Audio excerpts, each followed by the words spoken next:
Hello, আমি Mona Lisa. সকালবেলা আজকের বাগানে আমি আর বোন দুজনে চলে এসেছি। প্রথমেই সব জবা ফুলগুলো তুলে নিয়েছি, আর এগুলোকে আমি রাসফুলই বলছি।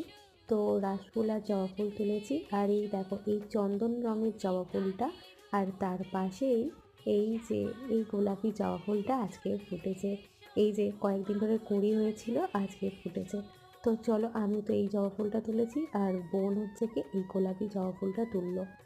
এই ফুলটা তুলতে একদমই মন চাইছিল না, কিন্তু ঠাকুরের পুজোর জন্য তুললাম। তো আমি এটা চুবড়িতে রাখি, এই ফুলটা, আর এই জবাটা বোন রাখলো।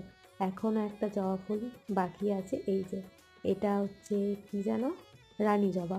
তো এই হচ্ছে আজকে আমাদের পুজোর ফুল। কী কী ফুল তুলেছি বলে দিই। দুটো না, চারটে রকমের জবা ফুল আছে। আর এটাকে আমি সাদা রাসফুলই বলছি, কারণ আমি এখনো অবধি জানি না এই ফুলটার আসল নাম কী। তো এই সব ফুলগুলো দিয়েই আজকে ঠাকুরের পুজো করব।